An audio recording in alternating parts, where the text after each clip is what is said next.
For over 50 years, the entire technology industry has been fighting a losing war against one enemy, which is heat. Whether your phone it's burning your fingertips, or massive servers consuming enough water to fill a lake just to cool down. The rule was simple, which we all know: heat kills performance. But what if we have looking at it all wrong? What if the heat generated by your computer wasn't waste but fuel? Scientists have just unlocked a new era, which is thermodynamic computing, a processor that literally recycles its own heat to perform better calculations. Here we are talking about a chip that the hotter it gets, the more efficient it becomes. Everything you know about hardware is going to change. To understand the magnitude of this breakthrough, we first have to look at the wall that the silicon has hit. The biggest bottleneck in human progress isn't our imagination, it's cooling. We are building a massive AI models that require nuclear plant levels of energy, and the vast majority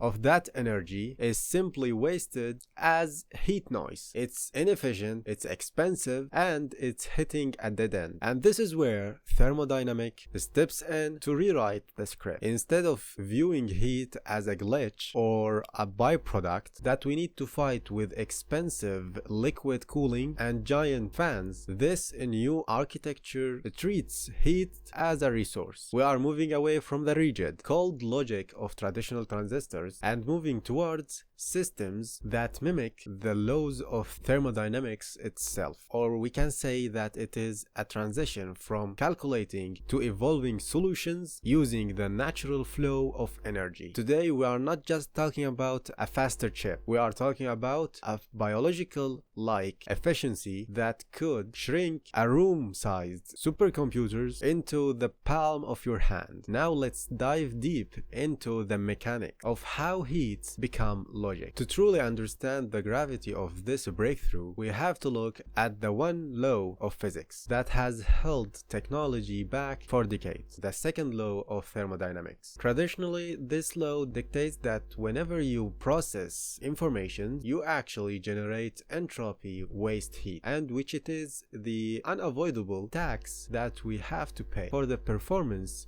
we get. And that's why your gaming PC sounds like a jet engine, and why your phone dims its screen when it gets too hot. Heat has always been the ultimate bottleneck, or we can say the enemy of speed. But this new thermodynamic processors, it actually doesn't fight heat, it actually harvests it. Think of it like regenerative braking in an electric cars, but of course in microscopic, or I mean atomic level. In a standard CPU, electrons crash into atoms, creating resistance and heat that escapes into the air, which is pure waste. However, this new processors utilizes a revolutionary architecture, often referred to as reversible thermodynamic computing. It captures those chaotic thermal vibrations, or we can say phonons, which normally escapes, and funnels them back into the circuits as usable logic operations. Or let me give you an analogy. Imagine running a marathon, but instead of getting tired and sweating, your body absorbed that sweat and instantly it converted back into muscle power. The faster you run, the more fuel you create, and that's exactly what's happening here. When you push these processors to its limits with 8K rendering or gaming or editing, it doesn't throttle at all. It takes that thermal energy and feeds it back to maintain the system. Or even they say that it could boost the device or overclock it automatically. We are talking about a future without thermal throttling, no noisy fans, and devices with battery lives that we previously thought was mathematically impossible. This is not just a chip update, it's a rewrite of the physics rulebook. So what is the bottom line here? The result is absolute hardware liberation. First off, say goodbye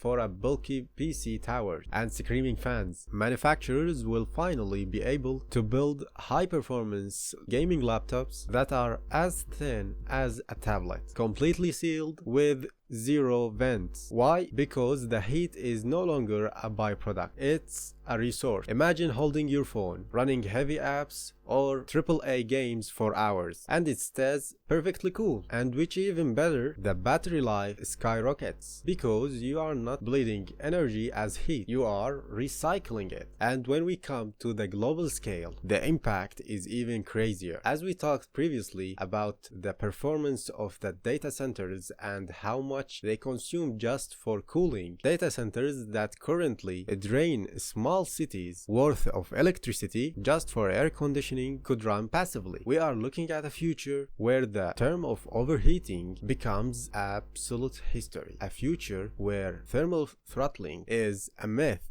and where our devices finally work for us, not against the law of physics. Just think about how much we have come. We went from room-sized computers that needed massive air conditioners to chips that actually feed on heat. The breakthrough proves that impossible in the world of technology is just a temporary state. Today we solved heat, tomorrow maybe we solve charging altogether. We are lucky to witness an era where science fiction is rapidly becoming science fact right before our eyes. Now, I want to hear from you in the comments. If this processors dropped tomorrow, would you be an early adopter and buy it immediately, or would you wait to see if it actually works without melting down? Let me know. Are you team buy or team wait? For me, I think I'm team wait. And of course, if you enjoyed this episode, smash that like button and subscribe with the bell on so you never miss a glimpse. Catch you in the next one. See ya.